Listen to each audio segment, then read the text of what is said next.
دا کلي ما په خپل زیرې راټول کړي خپل استاد موټه په سر یو میاشت څلوېښت ورځې چې مې د پښو تبلیغ وکړي چې رالم په مسجد کې ماښام دغه راورسېدې انعام راورسېدې چې لیکچرري پوسټ شوی استاد به داسې راغلی دینس اسټن نومېدی You Pathan are very loyal people, but very dangerous. تر اوسه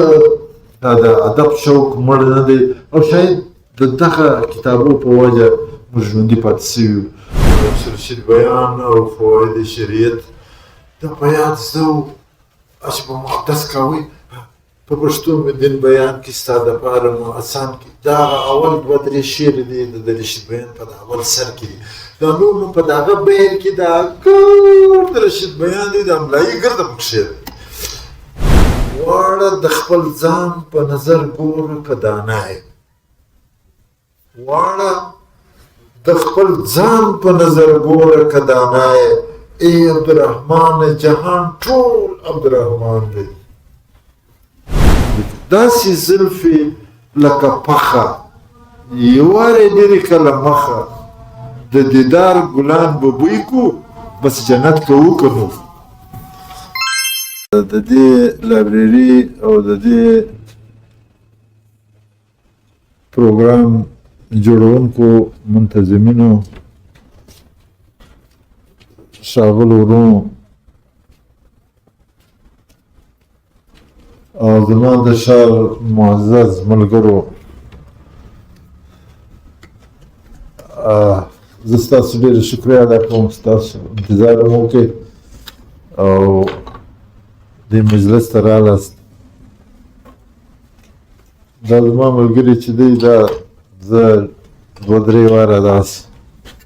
په مجلس باندې کښېیستلی یم موږ داسې ګوښه ګوښه ډېر پاتې سوي یو نه د میډیا چې د دېرش کالو سره پورته سوې ده خاص طور پر د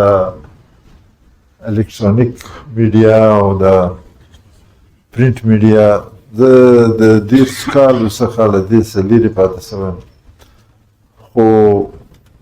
دا تشهیر د فیسبوک او اوس موږ ټول وخت چې دی موبایل اخیستی دی موږ ډېر مینج کولی نه شو هر سړی متاثره دی زه بیا ډېر په هغه متاثرینو کې یم زاړه خلک خو ځوانان دي لیونیکو زاړه خواران دي وایستل له خوبه نو موبایل موږ دا تراس کړی پخوا به په اتڼ کې دا نارې ویل کېدلې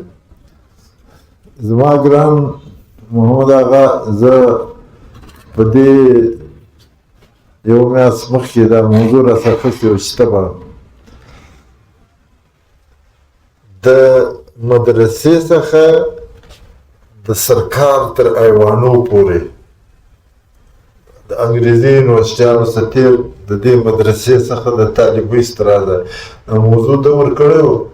خوندور موضوع خو بیا د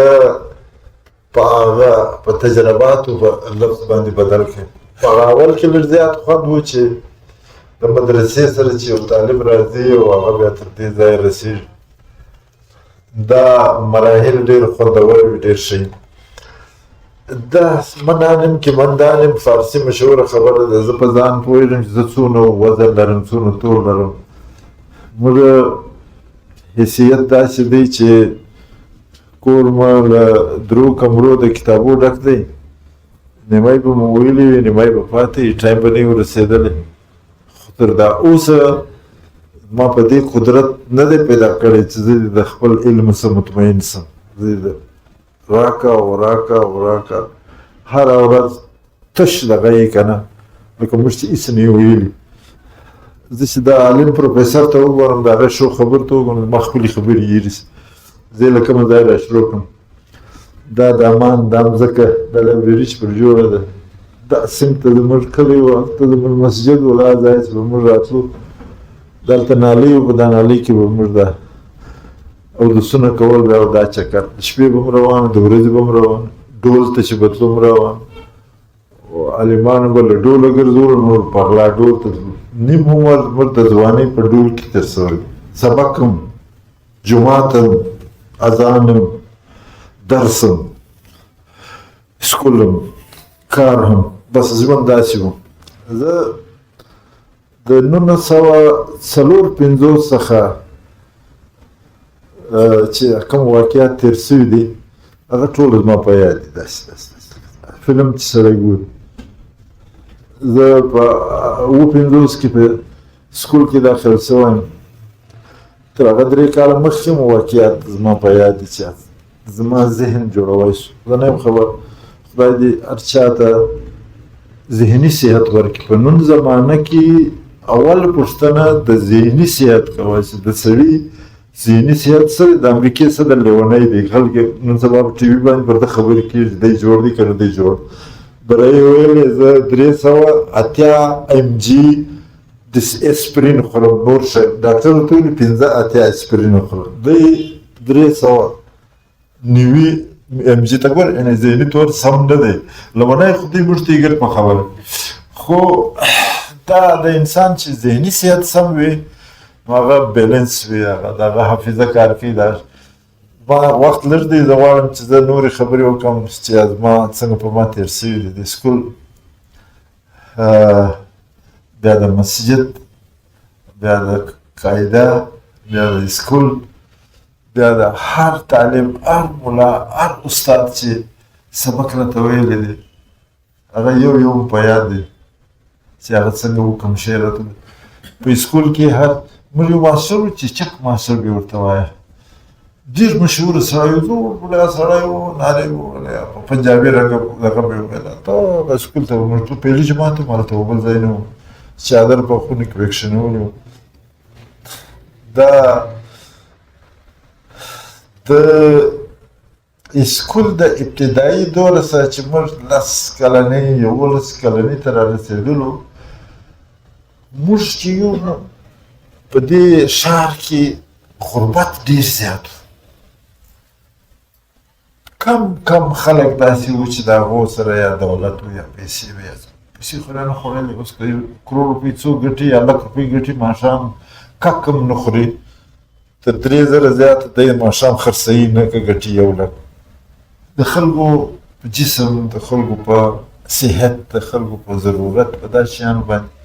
مشکلات ډېر وو. پیسه نه پیدا کېدله، غربت ډېر وو. ما داسې ښه په یاد دی چې د ایوب مارشاله لاړ په 1958 اکتوبر 17 باندې. دا د پښین بازار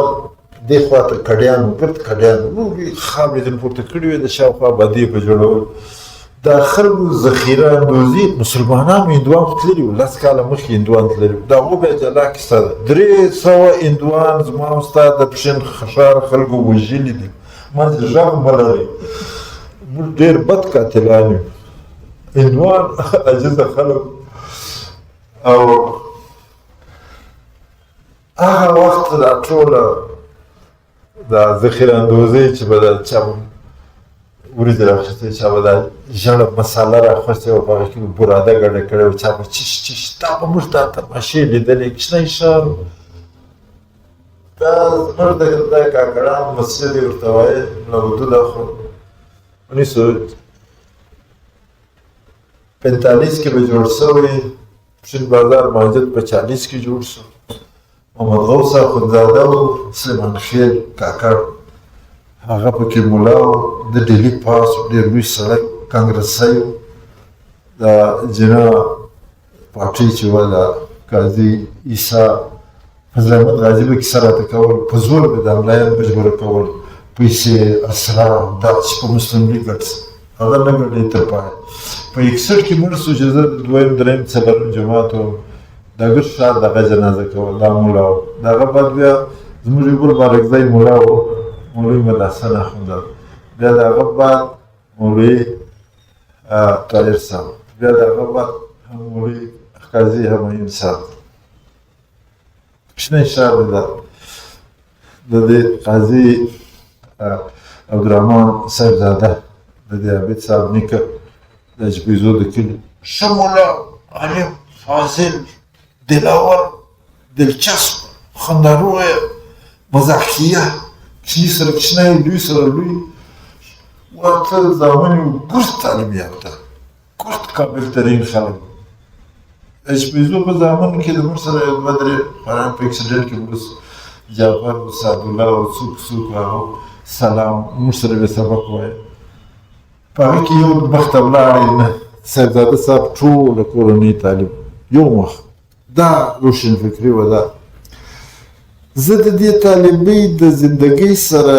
یو خوند اخیست بیا داسې و دا غربت ډېر و ما به د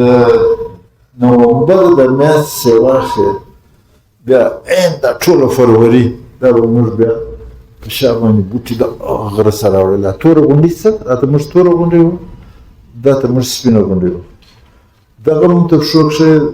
دغه مو تر پښو کښې په دا شا به مو راوړل بیا یو وخت داسې راغلی چې موږ بوټي د ترخاب اخري دغه چې سپوږنه ورته وایي که چاته معلوم وي موالي سره به دې خوا له هغه څه به مو پر خره باندې بار اخیست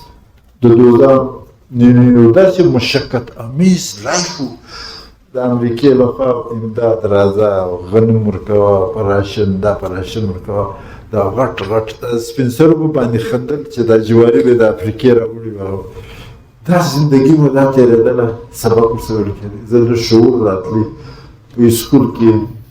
زیات زده کړه کېدل خو هغه غربت داسې و چې د اسکول توجه کمه محنت زیات مور مې ترمي بل کار نو کور ساته او دا کوه په کور کې دکان وم نوکري والا هم خو غربت دونه و چې خلکو ګزاره نه څه په کول بیا هم صبر امیز دغه و دا مشقات روان په دې کې دا سبق زیات ویل کېده زه صفا طالب وم هلکه ورسه دا زیرې راټول کړه دا داسې استاد وویل دا کلي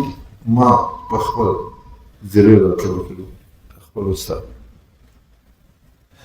زما درې پلار او زما درې مندې وې زه شکل دا خبره چاته کوم هغه ډېر حیران څنګه کېدای شي یو هغه نسلي پلار مې چې زه د هغه له نطفې پیدا یم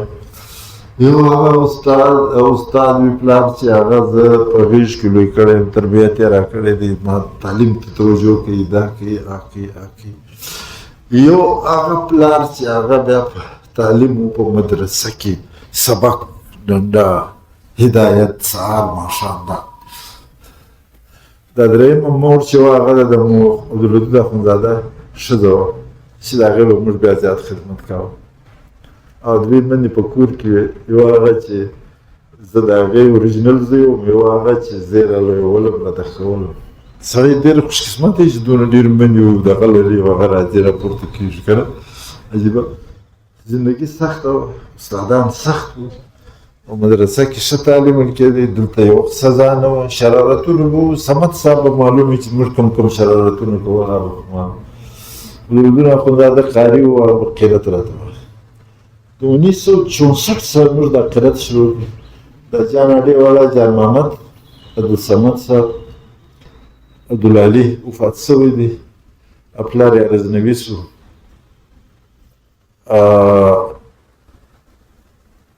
یو په مچان کلي کې د اکسایز ډایرکټر افسر ریټایر و مسافر صاحب رفیق مسافر صاحب درې څلور شپاړس هلکان به سهار وختي تر سکول له مخه موږ د لمانځه باداري یو ورځ به یو کرت وایي یو ورځ بل کرت وایي رکوع وایي دا وکړه دا وکړه استاد به بیا موږ ته یو کلیه قاعده ګریمر د قرات اصول جمال قرآن فوائد مکیه جزري او دا نور کتابونه دا مقرره ورکړي دا شپه مسلسل زه د تعلیم فارغه شوم په نوکري چې میټریک تعلیم موږ دپاره میټریک ته یې لکه موږ چې کیمبرج ویل هغه د دغه اسکول هم زه احسانمند یم د دغه استادان هم احسانمند یم سرګردان عبدالله صاحب چې ایم ای وکړه زه په اووم جماعت کې وم نو دی په پښین سکول کې ماسټر ولګېد نو دغه سینیر هلکان باري صاحب څوک دا حسین ما ملګری و موږ د صاحبزاده صاحب سره ناست، هغه هلته جلا په کرسۍ کې ناست، درې شاګردان مې سبق ورته وویل. بیا دی ولاړې لیکچرر شو. بیا د ده سره محفل سوسایټي و، زموږ کوچنی بازار و، د پښین د اخترو په ورځو کې دا دغه زیاته وه، سوشل ګیدرینګ زیات، هګۍ، بانډار، ساتیرۍ، ناچکر، اتڼ، ډول، موسیقي، 4 ورځې مسلسل د خلکو انټرټینمنټ و. طالبانو میله چمن میله کې کېدل، 63 62 63 پورې دا میله په زور و شور روانه وه. پښین شاعران وو، عبدالغفور پردیس په خیمه کې ورته ناست و، غزله به یې ورته جوړه کړه، هغه به بانډارچیانو غزل ویل، هغه ویل. چمن د منځکي د پل څخه را داسې و، دې خوا ته دامان دی، په دا کې به دا ترال دغه ولاړ دی. دا اوس 65 سال تقریبا 63 64 سال مخکې خبره کوم. بیا د هلته جګړه مګړه وسوه، د دې هغه پاتې شو معامله. اوس هلته بازارونه جوړ دي. دا زه یو دم په نوکري ولګېدم. زما دپاره خوشقسمتي وه ځکه چې نوکري نه پیدا کړي. د ایوب زمانه وه، ویسټ پاکستان زمانه وه، ملیریا مې کومه د ملیریا علاج کاوه. ما په خپله عبدالعلي سید عبدالعلي عجیزی سید دی د پیرانو کې د سیدانو کورنۍ ده غټه، هغه بیا ما ته دا انجکشن را زده کړه. هغه بیا ډېر ښه ډاکټر هم دی، میټریا میډیکا کتاب وغیره. ما زه به ډاکټر جوړېږم. دا ستنې مې زده کړې، بیا دا مفتي دی. د ده اکا یا نیکه چې و، هغه د آزاد صاحب اکا و، ډېر ښه سړی و، عبدالرحیم صاحب نومېده، یا د صمد صاحب پلار. هغه به ګرځېدی، خلکو به یې ستنې لګول. زه خو به د ملیریا ګولۍ دواوې دا به مې ورکول، هغه ستنې به مې زده کړې، نو بس بیا لګوه، بلته یې لګوه، بلته یې لګوه، بلته یې لګوه. څومره مشکل کار. 55 سال مخکې دا صورتحال زما دا په یاد دي. یو عزم زیات و، مځکه به مو کرله، پلو مو کاوه، تعلیم مو کاوه، پرایویټ مو سبق وایه، علم مو کاوه، درس مو کاوه، طالبانو سره طالب مصطفی د باندې چې به راوتلو، کراکولي خولۍ وه، د طالبۍ دور باندې راغلی، په لمو ټای بدل کړ، سپین پاج. سپین پاج طالبانو ډېر تړلی. بیا د هغه بعد خړلم. دې دوران کې دا تعلیم مراحل ډېر په تیزي سره و. د 20 کالو څخه بیا تر 28 کالو پورې دا ستاسو د هر ځوان سړي په لایف کې چې چا سټرګل وکړي، هغه د زندګۍ سټرکچر ودرول. 19 کالو څخه واخلي بیا تر 28 پورې دا ستا دپاره پیریډ دی، دا موقع ده. ستا تاداو کښېښو، محنت کوه، مسلسل محنت کوه. دا شی و. زه په دا مرحله کې داسې روان وم. بیا انفارمیشن افسر شوم په کې ژوب ولګه دی سره خلک ته ولې دلته راغلی، ته ولې دلته راستولی. د مرکزي اسلام آباد د انفارمیشن افسر وم. وایي ته ولې دلته راغلی. هلته مو بیا موږ وخت تېراوه، ډېر مزېدار. فضل کریم د دې زموږ د ښار سړی و، هغه به زما خدمت کاوه. دا مختلف تجربه. زما یو داسې مزاج و د تعلیمي د نیشنلستانو سره. د صمد خان بابا په دفتر کې چې پښتونخوا یې جوړه کړه، زما بابا په هغه کې شامل و. دا سپین ږیري شپږ اووه د ښار و، هغه پکې شامل شو، دا اسټابلیش کړه. سردار زاده د خدای سردار د خدای وبخښي، بشیر خان دا دوی په پارټۍ کې هم شامل کړي. دا پارټۍ اسټابلیش شوه په دې پښین کې. او بیا زموږ بابا خان شهید ته وویل چې دا د پښین بازار پښتانه چې دي دا په مزدورۍ پسې ورکې، په اخترو کې ګرد راځي. ته هره ورځ هر وخت په اختر 4مه ورځ جلسه کښېږدي. د داساویر صاحب پلار و حاجي محمد غوث خدای دې وبخښي، هغه یو سپین ږیری غلام الدین امیدزی و، د 2 کال په عمر کې مړ شو. حاجي بخت محمد و، د ملکیار و، یو رحم الدین و، مهاجر احمدین، یو بل شپږ سپین ږیري و. حاجي خیر دا خلکو بالکل دا خلکو دا پارټي جوړه بیا ولاړ هلته بیا د بده مرغه پښتانه به دوه پاړه کړه یو په ایم پي کې پښتونخوا کې دوی اپس کې تر اوسه دی بندي ده چې په قیامت لا نه ختم کېږي ما ورته یې نو څه ختم کول که د یوه تعریف کوې دا بل تعریف هم کوې که د یوه ته باید وویل هغه بل ته بیا وویل زه مفتي محمود صاحب ته هم داسې کښېناستلی لکه مانه تاسې چې ناست یاست په دا ځنګل باغ کې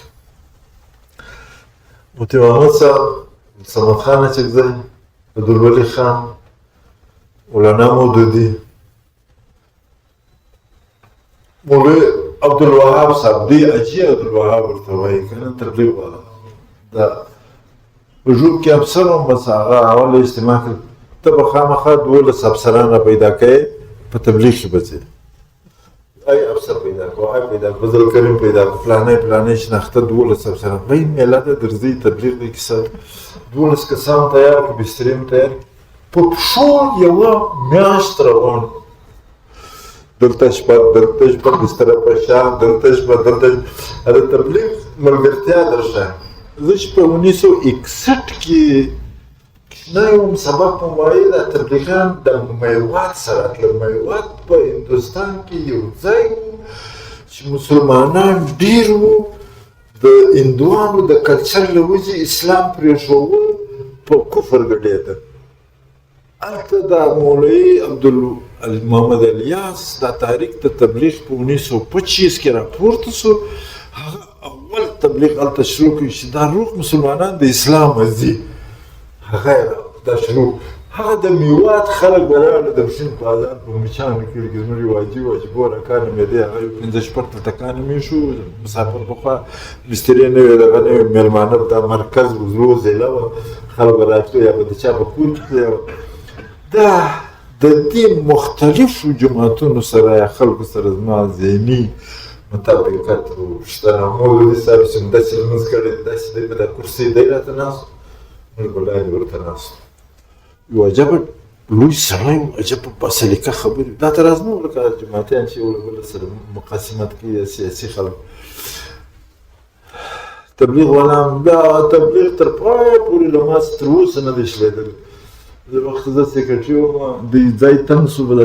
تبلیغه کې صدیقیه مسجد کې زه سیکرټري بورډ اف ریونیو وم تحصیلدارانو پټواریان چې لګوي که نه یو مندوخیل و دې ته مځکه ورکړې ده دوه وروڼې نه ورکوي یا یو یې ورکوي بس دا کیسه ټال ده د لسو کالو نو زه دا د ریونیو د مځکو په کار کې چې راغلم تبلیغیان راغلل دا دي بس داسې پټواریان وخت داسې منډې ترنډې اجي اسخیل سینیر سړی و تحصیلدار په دا مځکې یو ساینس دی د مځکې علم پر دا ډېر لوی ساینس په دا خبرو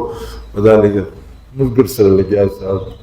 هغه د درو مندوخیلانو مځکه مې سره تقسیم کړه چې تقسیم یې کړه اول حصه ولاړه فاروقیه ته فاروقیه اوس دونه لوی مرکز دی زه خو دا څو کاله کېږي نه یم راغلی خو مطلب د تبلیغ نزدېکت جماعت اسلامي پروفیسران په کالج کې له هغه سره علما والا سره زیات نسبت و له هغه سره تعلق نیشنلسټانو سره زیات تعلق باچا خان د صمد خان د دواړو ګروپ سره تعلق ترکي پسندان انقلاب راغلی د ژوبه څه لنګوټه په سر یوه میاشت څلوېښت ورځې چې مې د پښو تبلیغ وکړي چې رالم په مسجد کې ماښام دغه راورسېدی انعام راورسېدی چې لیکچراري پوسټ شوی نوشکي ته ځه بس زه خوشحاله شوم مراد محسوس وه تبلیغیان وایي چې لاله ګواه د ستړي کار کېږي لاړم نوشکي ته هلته شپږ میاشتې تېر کړې بیا راغلم دغه ته پښین ته کالج ته لیکچرار راز محمد راز خدای وبخښي ما ډېر ښه یار ډېر ښه نیازمند سړی و ملګری مو ما د ډېر سره نږدې وو ادب ته مایل کې کتابونه مو ورکول د اردو ډېره ویله اردو کتابونه ته یې لکه دغه کار کوه دې ته مجبوره کړه کیسه شوه د چا نوم چې وار غزل چاپ شي هغه به ډېر مشهور شي دا طرز په دې عادت کې فلسفي سړی و هغه بیا کتابونه کیسه شوه تاسو دا شاعران بیا لکه دا تاسې درې څلور ناستې تنظیمونه والا ګرد یو د بله خوا بدې دي ادب کې دا ستا وګړ جهان کې ستا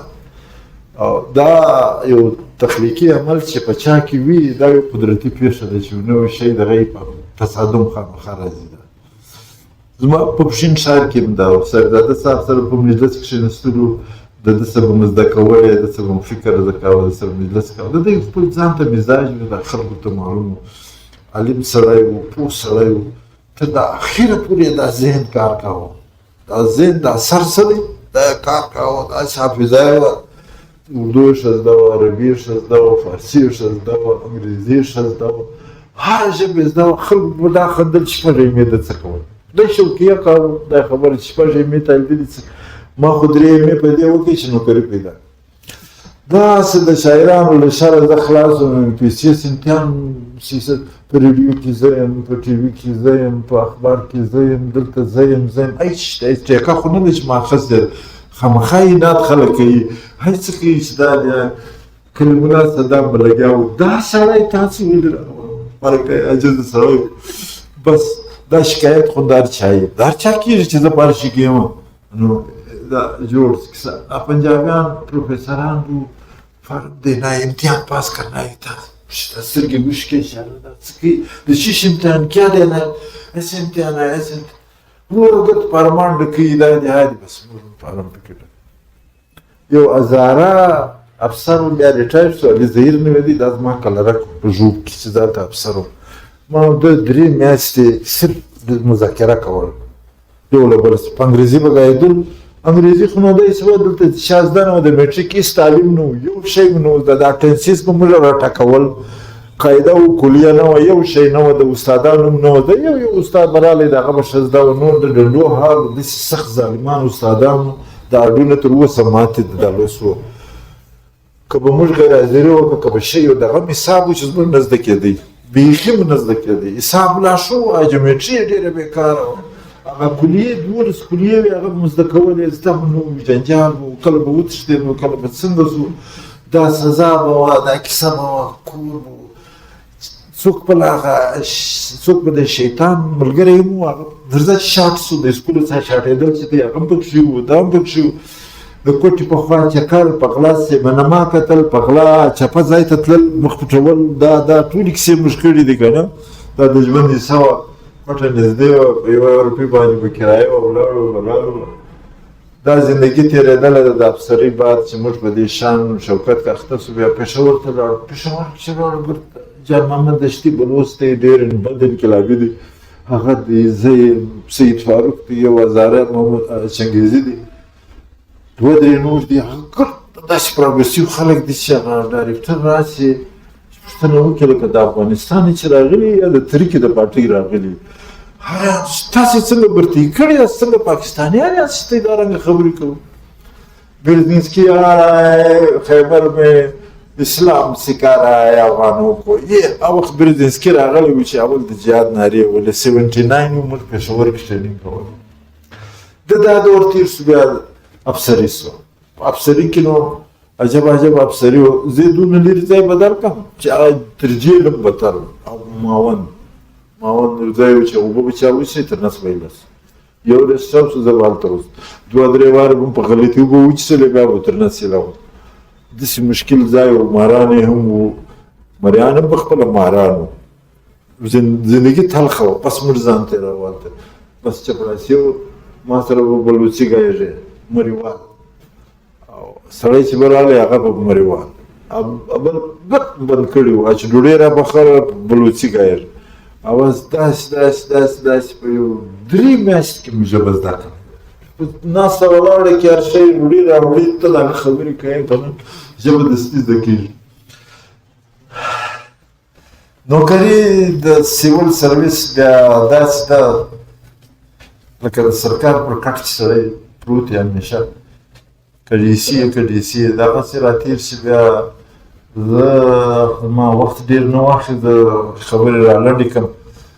داسې مشکل کار و د دې سرکار د نوکرۍ احتیاط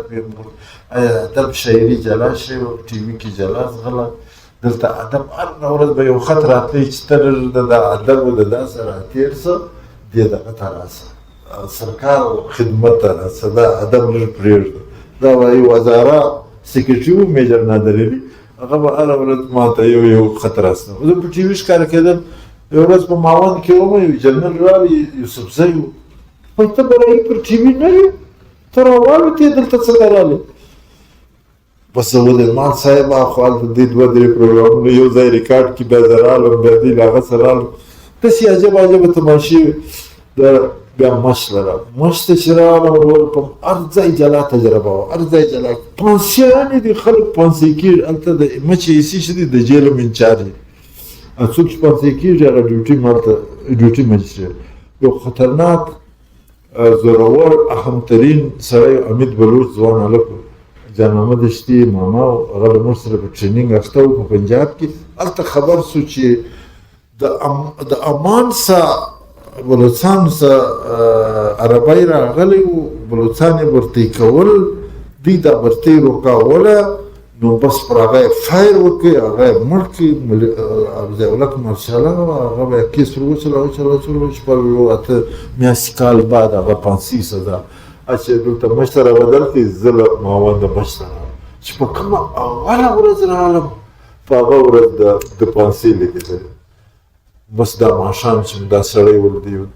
دا ټوله ورځ د ماما د پلار دوه ماماګانې وې، یو یې پلار و، له هغه سره یې تاش کاوه، ټوله ورځ یې تاش کاوه، خندا وه، مجلس کیسه وه. ماښام تېر شه، شپې پر 2 بجې چې مې لوړ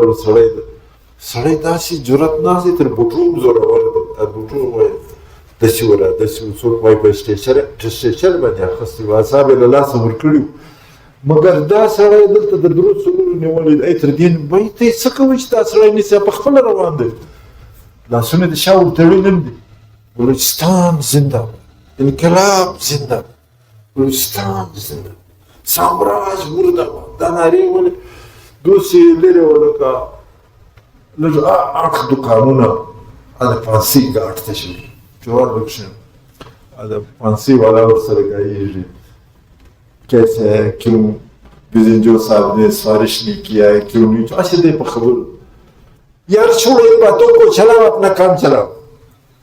دون جرأت والا سړی تا دی، نه شراب څښلي وو، نه په نشه کې وو، نه شی وو، هغه عزم ته ګور. دا خبره ما بل ځای نه ده کړې. دا سړی موږ ورته ولاړ دی، جیل سټوډنټ دی، ډاکټر دی، زین 4-5 سپایان دي، د یې کښېنه سره پر خولې ورتېر املا سره ډېره ده، هغه ورته وایي لا اله الا الله محمد رسول. دی وایي چلاو، بیا ورته وایي لا اله الا الله محمد، وایي چلاو. داسې ملا ته جواب ورکړی نه دی. د هغه بعد تر هغه له مخه چې اکثر یې نور پټ کړی عجیب سټوډنټ پنجابی و، هغه ورته ویلې آپ کے افسروں نے جنرل صاحب کو نہیں بتایا آپ کے بڑوں نے. ارے کیا جنرل وہ تو خدا کی بھی نہیں سنتا ہے. دا یو خبر ډېره اهمه خبره. بس دا چې دی دا دغه یې وکړي، دا دغه یې لیور یې راکش کړي، کړپ شو دی لاندې ولاړی. بس په ما خو داسې هیبت راغلی، زه کښېنستم، داسې ژړا کیفیت راغلی. نه چې اوریجنلي ما ژړل، که زه وډارېدلم، که په ما وهم راغلی، که واقعا ما ته جذبه راغله، اوښکې راغلې، یو څه راغلی. سهار بیا انټلیجنس والا خوا ځای پرېږدي، تر ضیاءالحق خبر امید بلوچ پانسی کے وقت مجسٹریٹ آن ڈیوٹی رو رہا تھا. دا ملټري روغ بریګیډ ناستو په بولان کې، دا اگر د خبره ورسېد. یو څو عمر بعد کمشنر راغلی، بیا او بګت یې کاوه چې داسې بیا نو پانسیانې شروع وې. وروره یو بل پنډ سړی و، هغه به دومره غټ دنګ سړی و، مور یې راغلی وه، رسۍ یې ور غوړوله، یې هغه چې پانسۍ کولې خړت شو، دا سر یې د تنه جلا سو. ما به انکار کړی و چې په اول وار زه مدغ شوی وم چې مجسټریټ ژړلي دي، یاره داسې کیسه ده. نو بیا بل حصې راوستې، بیا بل، بیا به د هرې بچمونه ما کول چې هغه څنګه ګبراو شوي وو، هغه څنګه ګبراو شوي وو، هرې ورته جلا جلا تجربه شوې وه. نو دا پانسۍ کمشنر راغی، رضا علي 2 میاشتې مخکې مړ شو. هغه ویل یہ ہمارے زندگی میں ہوتا ہے، مجسٹریٹ جو ہے اس کو اٹینڈ کرتے ہیں، یہ ہوتا ہے. د دا ځای سچ تېر شو. بیا ډاډر کې بیا موږ د افسرانو انجمن من جمعه دلته محفل نن دلته محفل نن دلته محفل د کوټ څخه خلک ګاډر ته راته سوي ته راته میله نصیر آباد بیا هلته یو میله وه پلیز چې د چا سره زیاتوب کېدی په نصیر آباد کې د لاړکانې خلک راتلو د هغو خلکو لوکل به جوړ کړي حق به یې وایي د سیټانو موږ به لږ افسر وم زه هلته اډیشنل ډسټرکټ مجسټریټ وم میټینګ چې کېدی په هغه کې موږ د ټلویزیون چوکیدار و د هغه زوی هغه چیف انجینیر دی تر اوسه لا ریټایر سوی نه دی چیف انجینیر دا ته راځي یو ډاکټر په ژوب کې یو دلته چې غریب سړي ته به یو چانس موقع پیدا کړي هغه به مو پوش کړي څوک به یې سیسته څوک به ډاکټر شته څوک به چشت داسې بد خطرناک تجربات و دې ځای څخه چې راودل سو بیا نصیر آباد بیا کوټې ته رالو کوټې تجربه وه بیا ډېره خطرناکه تجربه وه د انګلنډ ته ولاړم تعلیم وکړ یو نیم کال هغه بیا جلا کیسه وه اول خو ګر سره د سړي څه هر شی ورک شي لکه تازه چې د اسلام وتلی ازاده معاشره ده هر شی ازاد هر شی انګریزي نو هغه زموږ د کوټې انګریزي زموږ یې سوی و هر شی بل ته راځه انګریزي و بل ته راځه هلته راشو په یو کالج کې داخله په بل کالج کې داخله یو ته را سبق انټنسیو ایجوکیشن یو خلک چې خبرې سره کوي په بازار کې کلچر یې ګرد پر زده کوه بوت و باشتن هغه ازادانه ماحول چې و هغه سړی لږ باخي په دا یورپ کې دا طرف د بغاوت کلب هم و بیا ما دوستان په سړي پورې تړلی ما دوستان جوړ کړي یو دوه درې دغه ځای پنجابیان هغه په ویکینډ کې راغلو پر دا لندن او په دا مانچسټر و د دنیا په کلبو کې په هغه به ګرځولو د لندن دننه یو دنیا ده چې هغه کتل دا خلک چې ولاړ شي یو دوه کاله تېر کړي لندن دننه نه وي تللي هغه دننه جهان لیدل چې دی د دوی ټول کلچر ده د دې سره تېرېدلو سبق و سوشلیزم روس ماتېدی ګرده سبق پر دا و پیرسټرایکا ده ګلاسنوسټ دی ګورباچوف دی دنیا ماته سوه دا به څه کېږي ما هلته یې درباغ وایي د استاد به داسې راغی ډینس اسټن نومېدی You Pathan are very loyal people but very dangerous دا به مینه محبت یې را سره کوه خبرې به موږ د کلاس داسې و داسې به ټیبلان دی مخامخ وي شکل کې وو داسې بیا تر راسه دی به د مابین کې ګرځېدی هر وخت دوه درې بادشاهان د افریقې را سره وو او د هر ملک یو خاص ایډوانس کورس په هغه کې دنیا په سیاست په منیجمنټ دنیا په معیشت نارت ساوت پخوا کنسپټ په هغه وخت کې نارت ساوت و نارت ترکیې والا ساوت ته کمزوري خلک بیا دغه بعد نیولی انډسټریالایز کنټریز راغله تازه چې نوي دغه جوړ سوي دا اصطلاح اکنامکس سوشیالوجي منیجمنټ ورلډ افیرز ساینس دا ټوله راته ویله لیکچرو امتحانونه هم کېدل پیپر هم درې میاشتې بعد کېدل ریسرچ ته کور هم د سړي یادېدی هلته به مصروف هم یو عجبه کیفیت و بیا به د انګریزانو کورو ته هم واستولو د هغه مې شناخت هم پکې به پېښور خلک هلته خلک افسران د دې ځای تللي پلانی افسر راغلی دی افسران ته به لور ته هلته تربیت ورکوه چې تله موږ به خبر وي چې تر ما مخکې څوک راغلی دی زما بعد څوک راغلی دی دا چې بیا دلته واپس راغلو بیا زه ډېر بد ځای ولګوم وارې تربت کونیګر ویل تا به د کوټې حصې ولګو اکبر خان بګټي وزیر اعلی سو هغه چې وکاته چې دا نن داسې تربت والا ته خشمېدلی و مالک بلوچ و هغه ته خشمېدلی و زه هلته واستم هلته چې ورغلم بل لیونی کمشنر راغلی د مزاج و دا چې مونږ کتل ما کار خرابوي په تېښته زندانه امریکې ته خلک هلکان سلیکټ کول زه یې واستول بس زه جناب وتښتېدم چې راغلم بیا د هغه بعد نوشکې سپنوشکې کې الیکشن وسو هغه خوله مې ساه کوه کیسه چې وه که نه د بېنظیر حکومت څخه ده د اکبر خان بګټي حکومت یې ختم کړي بیا هغه العدالت بحال کړي بیا دا کیسې وې بیا زه په ګلستان کې هلته الیکشن مو وکړي الیکشن بعد یې بیا واستولو هلته تر تفتان ته صدام چې خلک ورسره اخیستي وو هلته پښتنو ته به پاسپورټ وینو د پښتنو ورځای کار کریا یو شی وینو هغه ته به مو 200 روپۍ ورکول او پنجابیانو ته ورته مو 6,000 مخکې 2-3 افسران بدنامه شوي بیا ښه ایماندار افسران واستول. موږ به هلته ناست وو تحصیلدار به ډوډیانې راکولې مسخرې به وي او سردار و دغه و امزدزی سردار و حبیب رحمان مسخرې به یې کولې خندا به یې کولې. میجر د دغه کرنل امان شاه زوی و هغه هم ریټایر شو هغه هم راسره و ځوان هلک و. بس دا ښه محفل احمد بخش لاړي و دا دی خاص زه وم دا موږ انتخاب کړي یو 2-3 کروڑ روپۍ په خلکو تقسیم کې یو 2-2.5 میاشتې بعد آرډر اوس الیکشن اوس الیکشن چې اوسئ اور په ګلستان کې درب میرا خان و هلته هغه د خانانو د کور سړی وړی غایب کړی و وژلی و زما د سفارش بلوچ سفارش زما کړی و یو کاسه عرفان هغه سفارش کړی ګلستان ته ولاړم. ګلستان یو شین غم جنجال دغه یو جلا مسله. زما دوه ورونه هم په دا پښتونخوا کې وو هغه د محمود خان د کور لخوا په مورچو کې ناست پر ما یې ټکان کړی.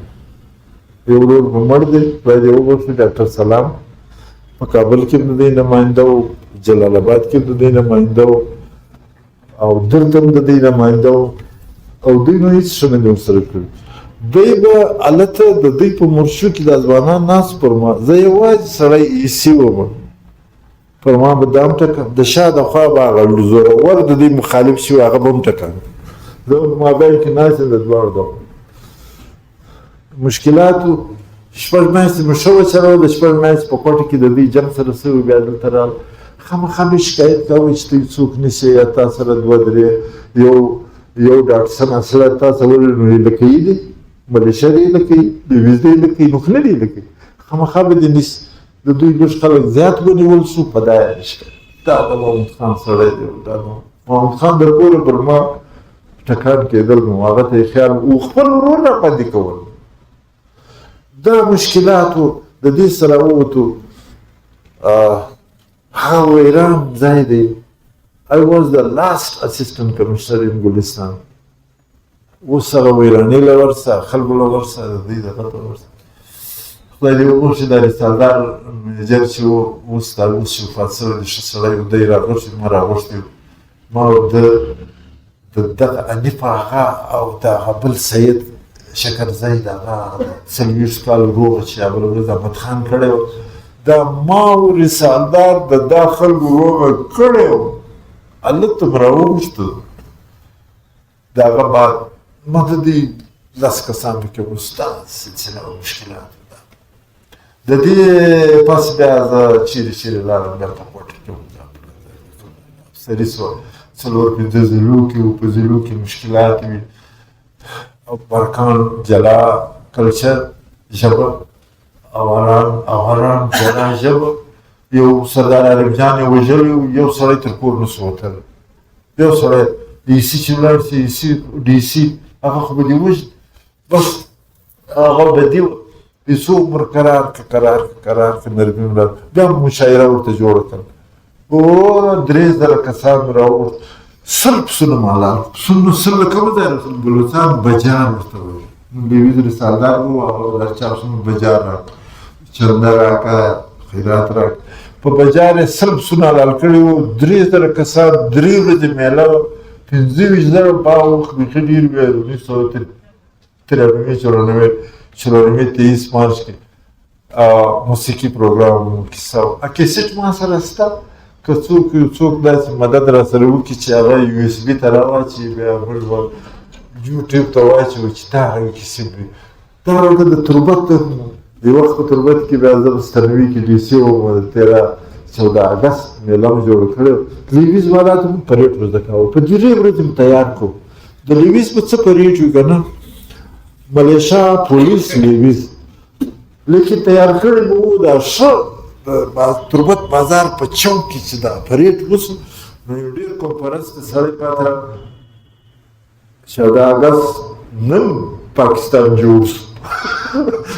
په نوم ورځ پاکستان جوړ شو دې له مخه جوړ نه و چې اوس موږ ولې دا پریډ په اول وار د تربت په بازار کې تېرېږي حقیقتا هم دغسې نادره یو په هر ځای کې نه ویني په اواران کې په اوبو کې ډوب شوم ملیشیا والا کمانډر و هغه ریجر و هغه زه راویستم سړی چې ډوبېږي که نه هغه ډېر دلچسپه مزه لري زه خو ډوبېدو ته یې وررسېدلی یم که نه خو بیا د شاته هغه چا چیغې بیغې ما ولې لاس مې ښوروی زه ډوبېدلی وم کرار مایانو ته تللي وو پر بېکاره ځای ولاړ وم چې راوښتېدم ګړم ته دننه وم آلریډي دوه ناستې پکې دواړه لامبو کې وایي غټ ګړم دا تر از حادثات د ژوند راځي که نه ورشین تحصیلدار و هغه ډېر زه د ښکار ته مجبوره کړی وم هغه ته ما دا خو زه مړ و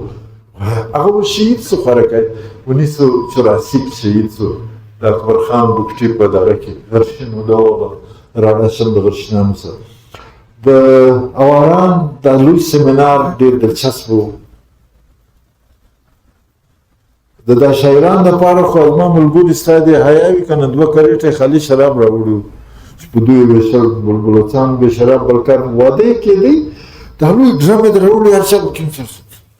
ما چې به دا یې برداشته لکه سبیل چې لګېدلی یو عجبه ماحول زه 10 کاله مخکې خبره کوم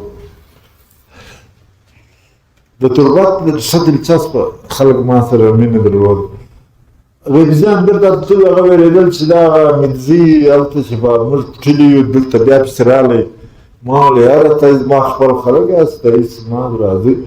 بس بیا به په زور په 14 اګست میله چې کوله په زور یې په ما اتڼ کوی ما په ډي سي اتڼ مه کوئ د خدای په د خلک راباندې خاندي نږدې مه راځئ دا بلوچستان اسیم د محمود خان و د پښتنو سره بد کېږي ته یې داسې مه کوئ دلته یې پښتونستان راته جوړ کړي مه راځئ بس د هلته اوسئ هغه دې ډېر برخېدله مسافر خلک و ډېر ټول غیبزي وو مراد خان یو و هغه راتلی د دې کارونه مې کول هغه پاس بیا د زیارت بیا د ژوب بیا د کلاسي فلا بیا ورکر بورډ کې زه راغلم همشه ډېر خلک ورته ګرځېدلو کې د ورکر بورډ کې کډني سنټر هر ضلع کې یو کالج د حاجي رزاق والا مې په زور مځکه اوس پورې ودان د حاجي رزاق ته زامنو چې د مځکې راکړه کالج جوړ شو بیا دلته بل کالج جوړ شو یونیورسټر ریچ دی په دې کالجو کې دارنګه په سیول نوکري کې سیول نوکري داسې ده چې چاته اپورچونیټي میلاو شي هغه به کار کوي که هغه مفته دغه کوي خلکو ته سرویس پرووایډ کوي چانس مانس داسې نه که څه موږ دا کنسپټ نه و چې پیسې به اخلي چاته به ورکوې د حیا خبره های خورایی دی ای ماما دی تربور دی ای شناخته دی ای بلوس دی ای پشتون دی ای پنجابی دی یو هزاره ما سپارش لګاو پوجي هم را سره ناسو د مشرف زمانو هغه نسو کنټرولولی په هزاره کې اتفاق نه راتلی هزاره سره د عربي پوښتنه وکړم د یو ملا نه و زده د موسی صیغه مې ځینې وپوښتله ده صحیح وویله دا یو مسلمانانو زما استاد سنیان د یو هم نه و زده ما ویل دا حق لري چې برتۍ یې کړي دوی نه برتۍ کړم تعصب ته وګوره دا نوکري دور تیر شو بیا یو وخت سیمینار په کوټه کې دی یو د غم افغانستان دی یو د غم پښتونستان دی یو د غم نارې دي چې موږ یې دلته سینټیمنټل کړي یو اعصاب یې را خراب کړي جعفر خان اڅکزی ډېر زورور سړی و چې چا د هغه کتابونه ویلي دي یو سیټ د هغه ګټ راوس په دا لایبرري کې کښېږدي زه به کوشش کوم درله پیدا یې کړم ناوړه چې مونږ کول ناوړه د خبرې ما ډېر دوست اول باچا کانفرنس کې دی باچا خان پیدا کیو پېښور موږ هم د حرکتونه کول چې سرکار به خامخا سزا راکول سیمینار دی د 100 کاله پښتو ادب لیکچر دی 300 نور ښځې ناست دي قلم قبیله کې بلوچستان په سټیج ناست دي کراچي څخه خلک راغلي دي ناست دي ماته سیمینار نو موږ اصل د نوکري افسر چې د نوکري د افسرۍ څه لري کې د اعصاب بیا 3 دستې خراب وي ښه مزغه یې خوږېږي پښې یې خوږېږي لاس یې خوږېږي ذهن یې دا چې دی اعصابي ناجوړي ده نو بس خامخا به د ډي سي توبه راایسته سوه ما دلته به مضمون لیکي پښتو مې د غاړې وه افغانستان دا مضمون وایه اسحاق ننګیال د پښتو یو شاعر دی د افغانستان تاسو به ویلې د هغه یو نظم دی بنګړیواله نو په نظم کې دا وایي چې دا بنګړیواله چې دا بنګړي چې خرڅوي ښځه هغه په دغه کې راځي نه بنګړي دي هغه دومره ښایسته نظم دی په دغه کې وایي چې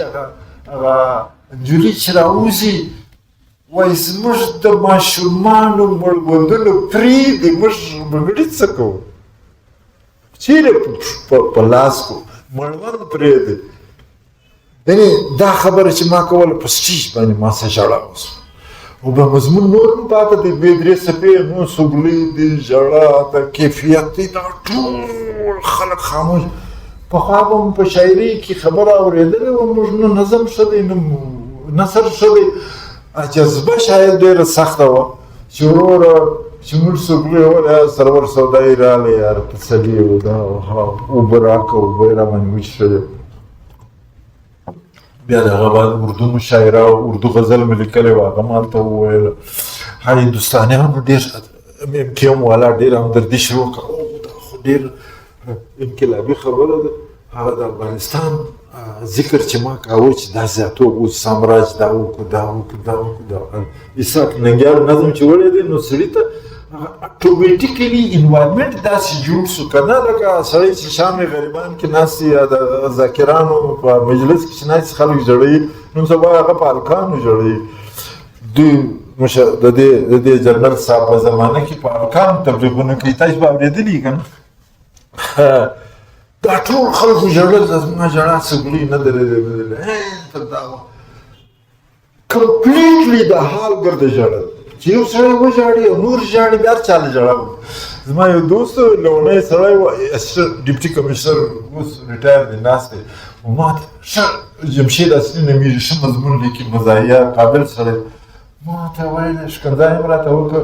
ما په ګر زندګي نه د ژړلي لمونې اوږدې پښې په ما موږ وژړول زه د خلکو راته کتل ښځو راته کتل او زه ژاړم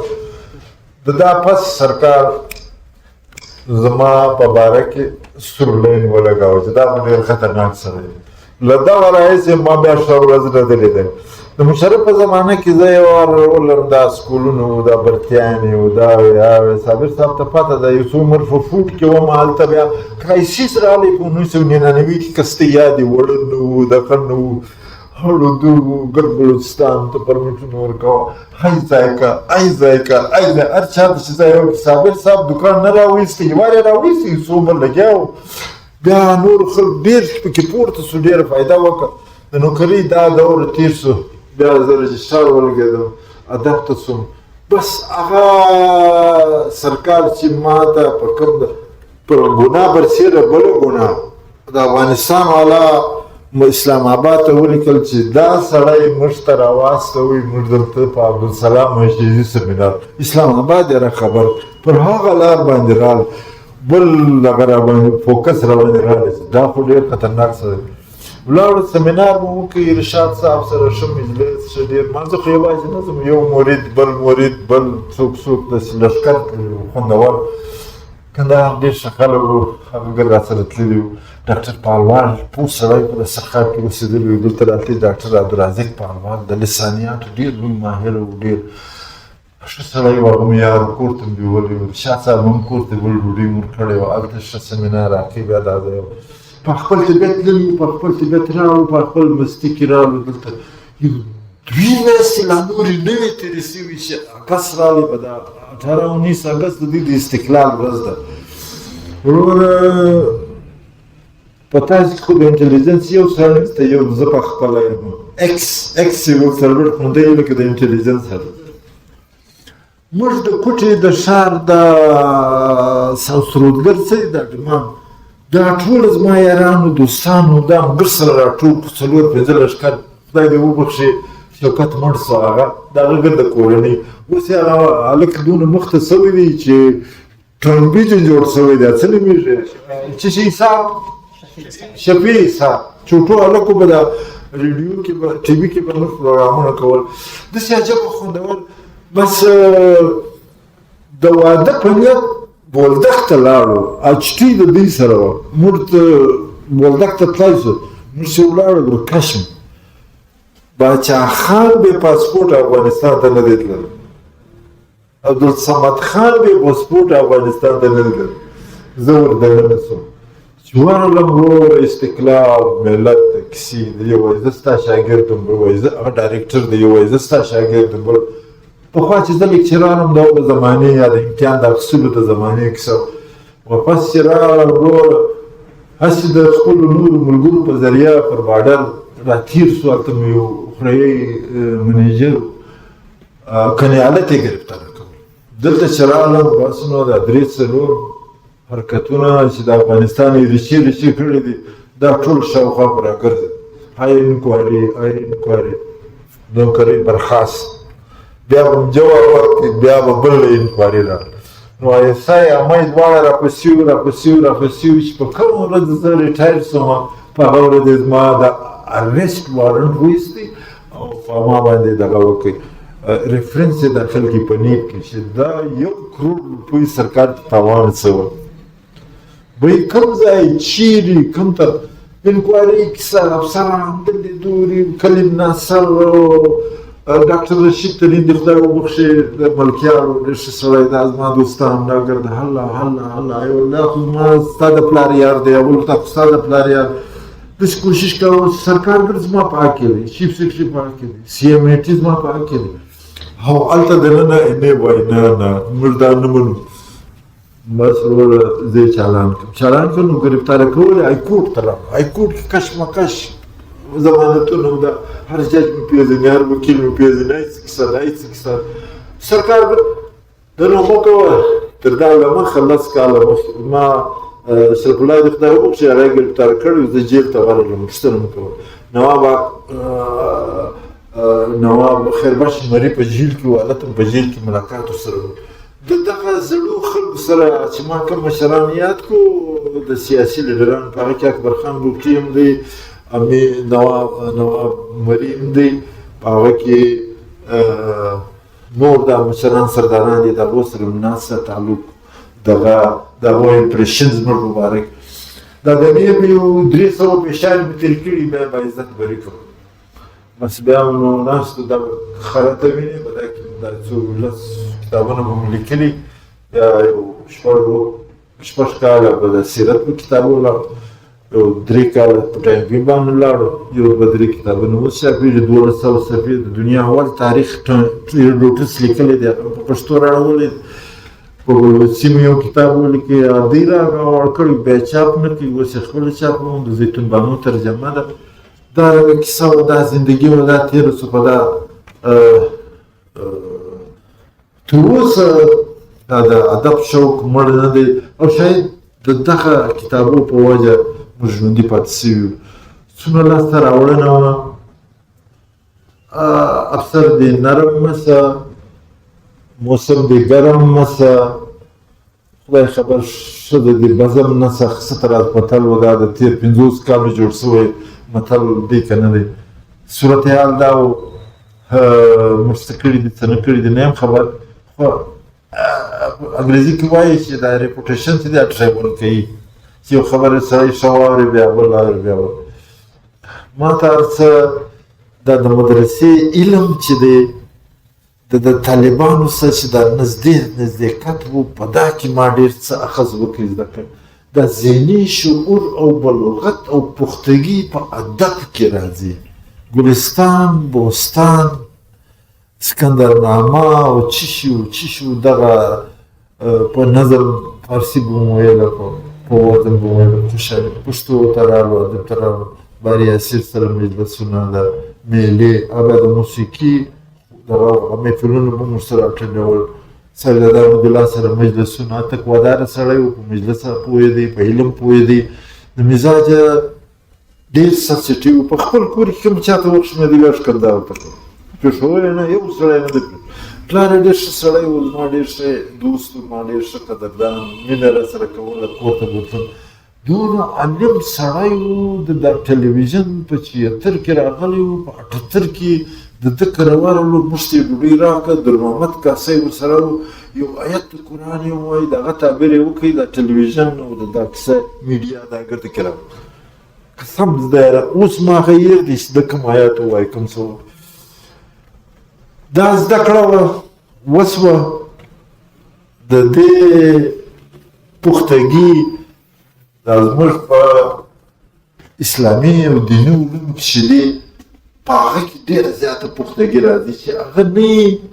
بیا داسې لکه دا اوس مثلا کافکا وایه او دغه وایه او فلان وایه یوروپ وایه او دا ترکي پسند ځوانان دا وایه دا نه د کافکا نظام چې راوستی پاکستان یو دی ملک دی چې تر اوسه غلام دی موږ په خبره نه یو د IMF غلام دی د پور غلام دی ښه ملک دی را خرابوي یې په چپه روان دی چپه خلکو له په لاس ورغلی دی خدای دې فضل کوي چې موږ به چیرې ځو هغه خلک وروڼه دلته پیدا سوي دلته پیدا سوي د دې ځای دي نیچرالایزیشن یو شی دی چې په کوم ځالۍ کې څوک پیدا سو د هغه ځای په ټوله دنیا کې دا ظالمان چې دي دا بس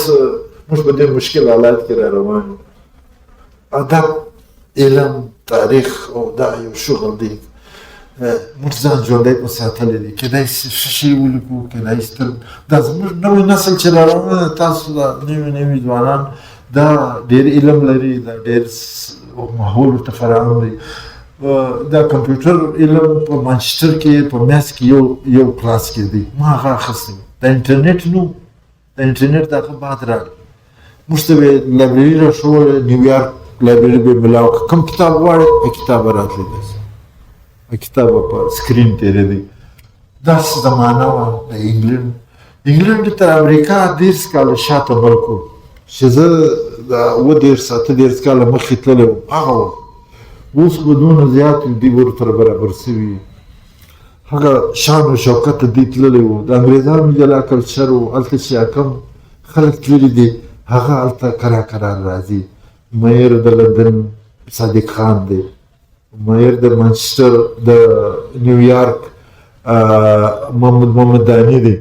چې هغه ټرمپ یې نوم صحیح نه سو اخیستی یا به په کس ته غلط وایه لونی سړی دی دا ماحول استرالیا ټول مهاجر هلته تللي دي هغه چې هلته لویل سي د هغه مځکې سره محبت وکړي هغه په هغه انتخاباتو کې راسي هغه د هغه ځای بادشاهي کولی شي باچا پرایم منسټر مهاجر د هر کونسل مشر مهاجر زما په خپله بچیان تللي دي د هغه ځای نشلیټي اخیستې د هغه اوس سر باندې داسې ماحول کې راووسو داسې دغه کې د ژوند دا حصه موږ ته دا حال رارسولی ده ادب ډېر څه موږ ته را زده کوي په ابتدا کې چې موږ دا کم علم زده کوي دا د دې کتابو څخه د ذهني پختګي راولي د ادب چې سړی وایي د لیټریچر چې سړی وایي هغه سړي ته پوهي او عقل انساني تجربات مشاهدات دا شاعر په یو شعر کې یو مشاهده یو فکر وي دا ټوله به موږ دا کول د شادي د رومي او د عبدالرحمن جامي او د فارسي ټوله بیا پښتو ته راسه خوشحال رحمان حمید ملا عبدالسلام اشیزی عبدالعلي اخونزاده دا ټوله زه نه پوهېږم چې موږ په خپل زندګي کې څونه بریالي سوي یو څونه کامیابه سوي یو دارنګه سفر و د افسري دپاره نه و یو مهم و چې دا پلانی قوم یا د پلانی خلک منډې وایي ته ولې نسې وهلی ته هم کوشش کوه تصادفاً زه په دې کښې وتم زه په علم اخته وم په کتابو اخته وم په میلو اخته وم خلک په دې کښې دلته ما ته پناه وه زه د شاعرانو له خوابدۍ ووتم او دلته وروستیګر د تنظیمونه یو د بله خوابدي دي یو بل دغه تر ورځیم نه ما به بیا کول موټر به راسره و شاعرانو سره به سایکل نه که اطاعتات ته تلو ما به ګرده شاعران شپاړس په موټر کې زغلول کله دلته زغله کله دلته زغله کله دلته نن سبا د هغې شاعر د زوی واده نه کېږي ورته د هغې شاعر د زوی معاملات خراب دي د نوکۍ سره جوړه نه ده په کور کې آیا مثلا دا پرابلمونه ورسره چلیږي د بلوڅانو سره هم دغسې رشته نه ده دوستانو سره هم دغه رشته ده دا تعلق دی اوس موږ کمزوري سوي یو دننه سوي یو د باندې ډېر نه راوځو موبایلټي کمه ده ایون چې یو ډرایور پیدا کوه بل ډرایور پیدا کوه ډېر مشکل و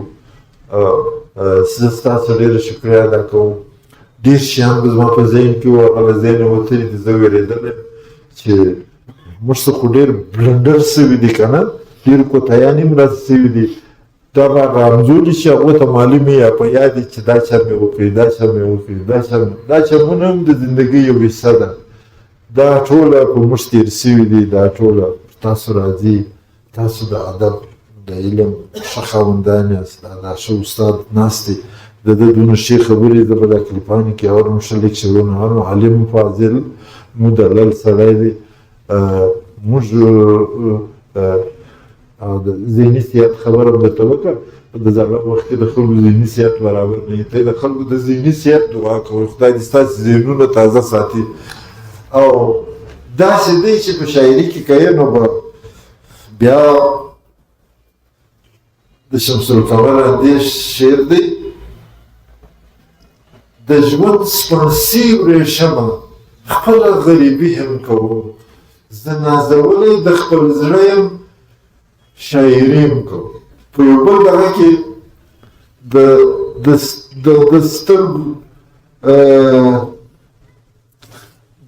د سترګو جام د نظر ثبت ته مې بلا زړه کېږي، د سترګو جام د نظر ثبت ته مې بلا زړه کېږي.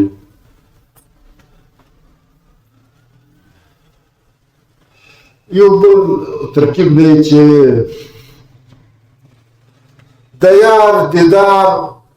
د یار محلت ته مې بلا زړه کېږي،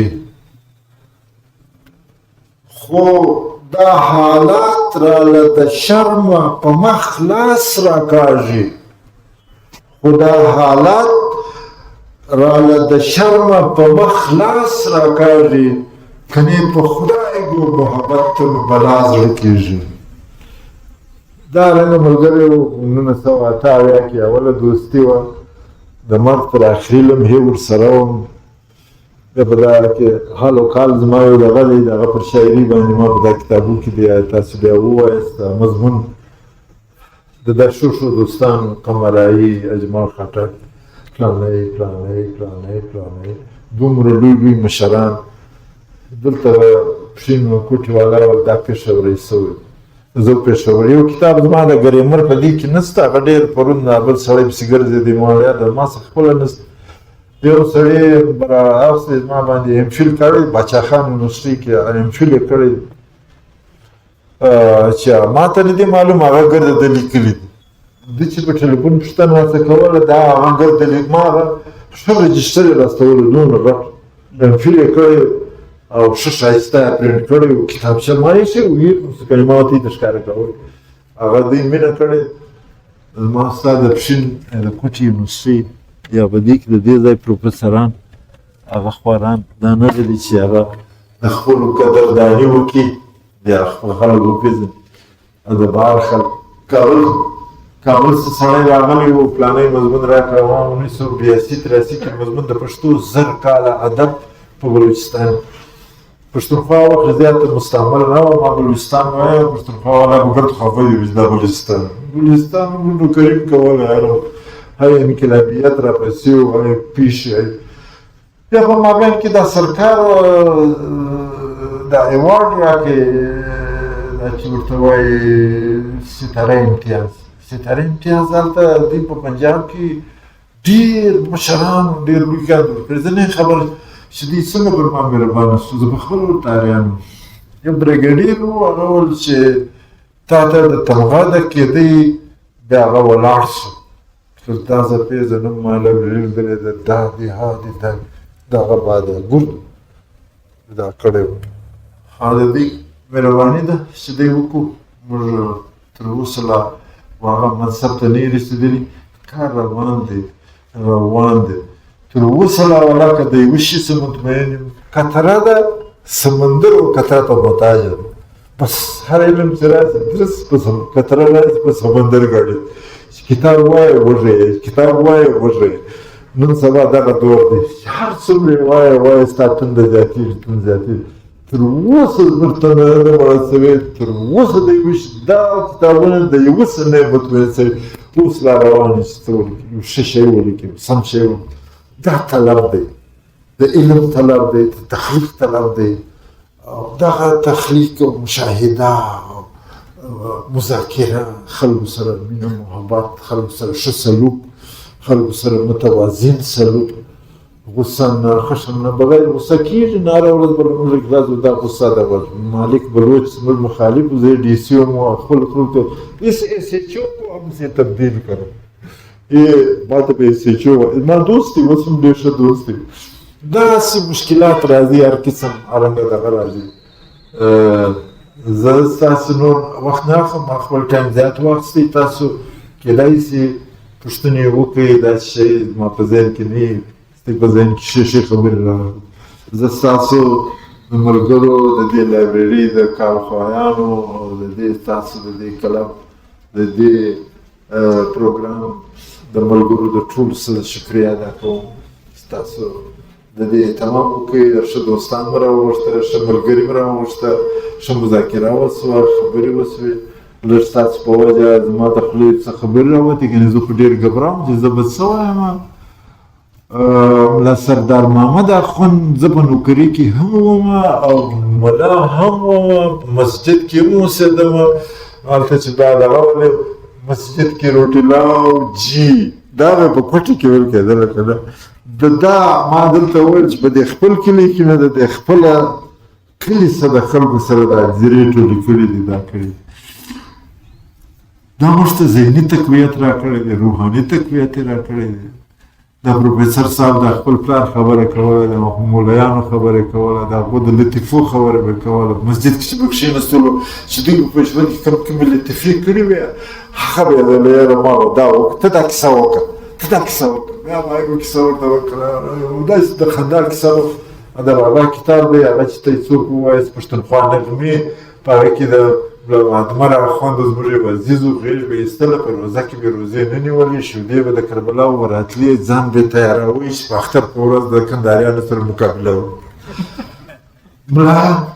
سپین ږیری و، د اتیا کال و چې راغله، د صابر صاحب اکا و چې راغله، تا کیسه وکړه، تا کیسه وکړه. ده به خوند پر اخیستی چې خپله څه یې کړي وو، هغه به خوند لري. د تور ملا شیر محمد خبره در وکړه چې په اخر کې خوارکه یې داسې و، زه 1964 کې دی په هغه وخت کې مینریکس بولي ورته ویل. دا خو ته اوس د نوي نسل یاسته، دا د نشې یو قسم په هر دور کې بدلېږي. نن شیشه ده، 20 کاله مخکې هیروین و، د هیروین نه مخکې بل شی و، تر هغه مخکې بل 1965 چې ورسې و، هغه ته به مینریکس ویله. مینریکس هغه ګولۍ وې چې په دویم جنګ عظیم کې به خلکو ته ورکړې، بیا به اپریشن کوه. ګولۍ به یې ورکړه، بیا به اپریشن کوه. نور د نشې دوا نه وه. زموږ خلک موږ په دا زمانه کې را روان یو، ورور د بوی والا، دود والا شیان، ای چیش والا شیان، ای چیپس دی، ای چیش دی، ای چیش دی. ورور خلک تر دا را رسېدلي دي، اعصابي مریضان دي، ذهني مریضان دي. تاسو خپل عشق مه پرېږدئ، خامخا یې کوئ. چنا قحط سالے شد اندر دمشق، شیخ سعدی وایي په خپل دغه کې کیا آرام فراموش کندرند عشق. یعنې یو قحط خالي جوړه سوې وه په بغداد کې چې خلکو عشق لا هم هېر کړ. هغه زمانه کې عشق یو ضروري عمل و چې کتاب وایه، کتاب سره مینه عشق دی، خپل کلچر سره مینه عشق دی، او خپل جذبې سره مینه عشق دی. خپل عزم کوه، دا مسلسل جاري ساته او دا تاسې ژوندی ساتي. او دا کیسه روانه ده تر څو چې دا ساه وي په موږ کې، دا خیزي، موږ به خامخا څه نه څه لیکو تر خلکو برسوو. مننه کوم. یو شی ما په ذهن کې تر اوسه پورې شته چې هغه وخت کې ته د طالبۍ څخه د عصري علومو خواته راغلې، او چې هغه ډېر مشکل کار وي چې ته عصري علومو ته راغلې او پاتې شوې کې دغه انګلیسي ژبه چې په ټول فن کې لینګویج سنټر نه و، نه داسې کورسونه و، او په کوټه کې هم غالبا نه و. بیا په ډېر وخت بعد کوټه کې چلنجر په نامه یو دغه و. ما غوښته چې زه وخت کې ستاسو کره ټي وي لګېدی، بلیک اینډ وایټ و، په 73 غالبا. هلته نیوز شروع په انګلیش کې. تا به ویل اوف، ما ویل څه کیسه، تا ویل اکسیډنټ شوی دی، پلاني ځای کې زلزله شوې ده. بیا زه دغه چې وهڅولم کوټه کې لینګویج سنټر یو ځوم امان الله تابا مسکین هغه حامد کرزی د افغانستان رئیس جمهور چې د لینګویج سنټر یو 2 کورس ما پر د باندې مول خدا خرمل زو ما زده نسوله او بیا د ادب چې ډیر لوی ساحل لري او تاسو ادب ته بیا څنګه بیا دومره سو دومره دغه وکي دغه ارڅو کولای شي ډیر مننه قربان دي سم ډیر ښه خبره دی وکړه یو د شنوالي په زمانه کې چې ته د 12 کالو یې که نه ته د فارسي او د عربي تر هغه ځایه رسېدلی زما په یاد دي 2 عوامله داسې وو که نه چې هغه موږ ادب شعر لیک دې ته مجبور وو یو خو لکه څنګه چې زما ملګري وویله چې زما د مور د شرشید بیان او فواید شریعت دا بیان زه چې په مقدس کوي په پښتو مې دین بیان کې ستا دپاره نو اسان کې دا اول 2-3 شعر دي د رشید بیان په اول سر کې دي دا نور نو په دغه بیان کې دا ګرد رشید بیان دی د املایي ګرده پکښې یو دغه اثر و چې هغه په ذهن کې راتله چې په شعر کې وایه دا وایه دا وایه دا هغه به ډېر بالغ فصلونه په هغه کې ستا د علم چې هغه به هم پکې راتله مشکل د عقایدو مسایل هم پکې راځي نو هغه به راتله لږ د دغه اثر و لږ چې موږ د پنج کتاب کبیر محشي د فارسي او د پښتو دغه بیا به د هغو په څنګ کې مې جانانه راځه چې سره لاړ سو یا به یاران سو یا به دواړه خاورې سونه دا رنګه به یو ښې ټپې وې هغه به پر دا په دا حاشیه کې به لیکلي وې د فارسي د تشریح سره به دا په پښتو کې به لږ ذهن به را پیدا رسو پښتو به مو زده هم سوه ژیو ګپ د هغه تمیز به مو وکړي او دلته به آیا د رومانټیک دغه چې وه هغه به یو ډېره ښه ټپه راغلې وه دا به راتله محمود نامه پکښې وه دا پکښې وه دغه شی و چې که بانډار سارا ته به تلو بشرور ته لاړ ته چیرې لاړ دلته بانډار دلته په دا سرکاري باغ کې بانډار دلته سروز دلته بریاسر سره میله دلته موسیقي دلته دا ټوله د شاعري فضا وه چې هغه موږ ذهني طور دې ته آماده هلته فارسي وایه ګلستان وایه ګلستان بوستان بیان د بیان پنجم د عشق بیاني باب پنجم د عشق جواني چې ته ووایه په خپله بالغ کېږي او چې چا ګلستان نه وي ویلی هغه ګسه تر ګلستان تېر سوی نه دی ګلستان وایي چې ته وایي ګلستان ډېر زبردست کتاب دی شیخ سعدي د 103 کال عمر و د چنګیز په زمانه کې و ډېرې بچیې ولیدلې ډېر لوی سړی و 40 کال 50 کاله ګرځېدی د هغه پس بیا د دا کتابونه ولیکلو دا په دا ټوله سنټرل ایشیا کې په انګریزانو کې هم دا نصاب ګرځېده انګریزي ژبې ته نه سکول و دغه و زموږ به څه شي استادانو موږ ته به څه شي ویله دلته زموږ یو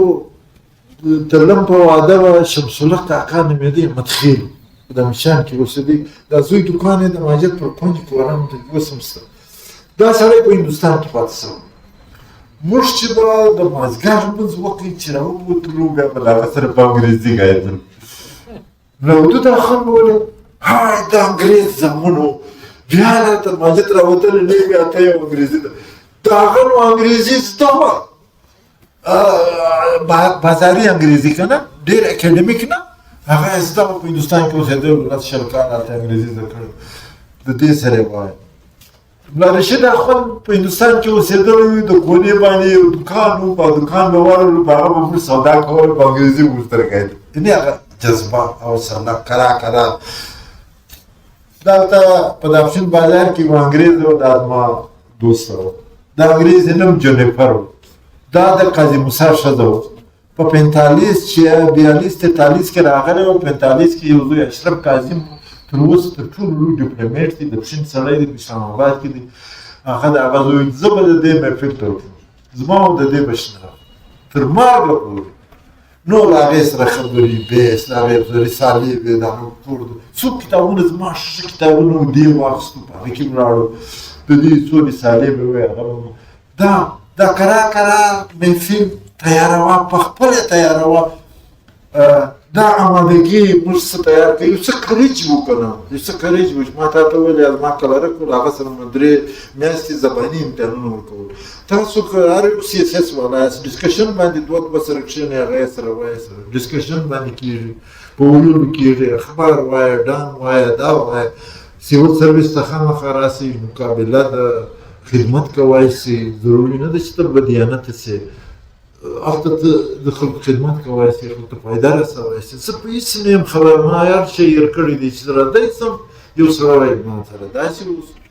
راځی سم وایي تا خو ما زه ورسیر زه برتی سوی یم زه اوس اکسیجن یم چرا زه نه یم خبر راشه اگر خیرات کنی دو نام برای خدا در دریا بینداز بس دارم خیرات کوا زه په اوبو کې مایم ته شیان غورځوم خپله دې هره خاصه نه پښتو شاعري یا د ادب په لحاظ کله کله یو جمله یا یو شعر د پښتو په حواله یا د فارسي په حواله د سړي داسې انتخاب سي چې نه هېرېدونکی وي هغه کېدلی سي د ده د انتخاب حسن انتخاب د ده د ژوند د چارو سره تړلی یو جامع معنی یو جمله وي یا یو جامع معنی قول وي د چا یا یو جامع معنی شعر وي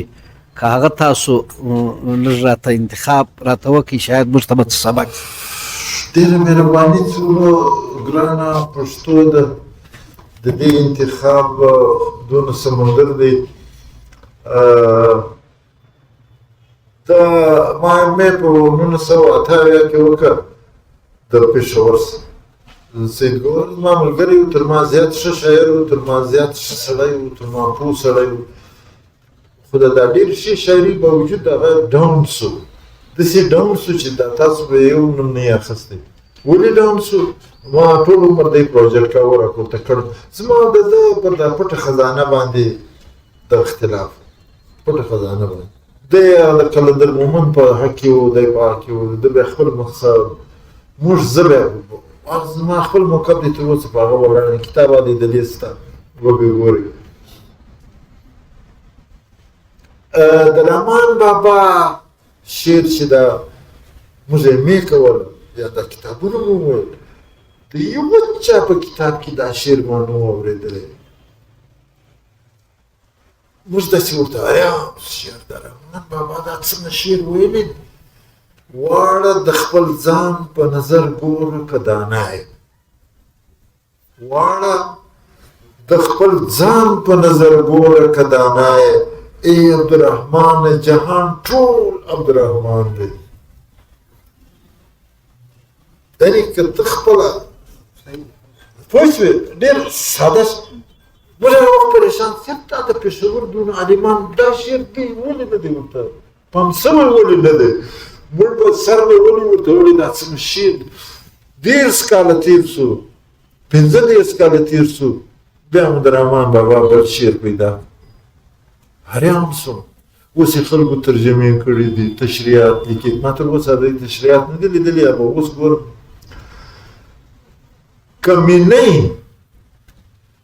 خاکساري ته وایي کمینۍ هسې کامل کړم چې زه درومم کمینۍ هسې کامل کړم چې زه درومم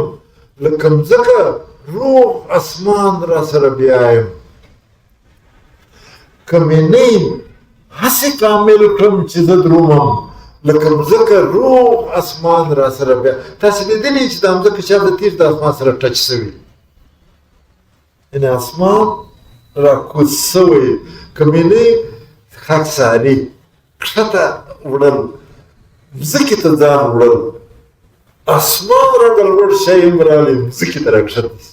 او چې ته روان یې خاکساره روان یې نو اسمان هم ستا تابع مځکې ته راشوه شي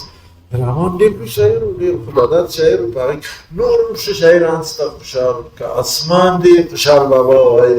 که اسمان دی د زمري په خوله کې ورکړي د زمري په خولو کې مه پرېږدئ همته دارنګه ښه څه شعرونه دي بیخي بېتحاشه سړی ډېر ورته حیران شي انتظار یې د نرګس ګونه کړه ژړه عبدالحمید بابا وایي انتظار یې د نرګس ګونه کړه ژړه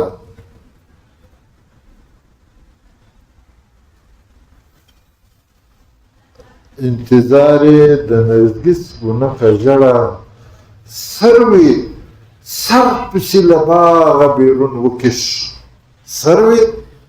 سر پسې ما د اشنا انتظار کاوه او ستر رنګ به تک ژړ لیکن سر وچو هغه ته درخت هغې صبر نه وکړي غاړه یې وغځوله سر یې وغځل لار یې کتل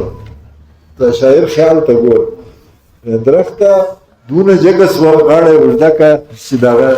لاره وګوري انتظار یې وکړي نو دا تر اوسه ډېر ښه ښه شاعران شعرونه ستا د دې لوی شاعرانو په دغه کې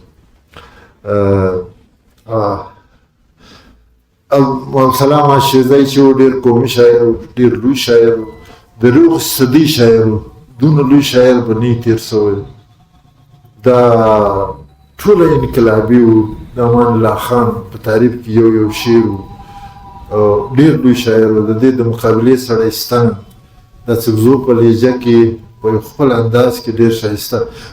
ما پر ده یو مضمون 40-45 کاله مخکې لیکلی و یو ډېر رومانټیک شعر و داسې ناوله ده هغه ما په مضمون کې لیکل داسې زلفې لکه پخه یوارې ډېرې کله مخه د دیدار ګلان به بوی کو بس جنت کوو که نو ته اندازه کوه دا د په شعر نو د میرزا عبدالقادر بیدل شعر عبدالعلي اخندزاده ترجمه کړی دی لکه سر د پسه په اور دا د حمید شعر دی دغه هسې ماله نن د غمه خندا راغله دغه پانی سے سب گزیدہ ڈرے جس طرح اسد آئینے سے ڈرتا ہوں کہ مردم گزیدہ ہوں مرزا غالب د عبدالقادر بیدل تا شعر داسې ترجمه کړی دی چې دا اوس ما په اردو کې ووایې زه سړي خوړلی بد له آینې وړم اوله مصره چې شوه دی اوس ذهن ته راځي که نه زه سړي خوړلی بد له آینې وړم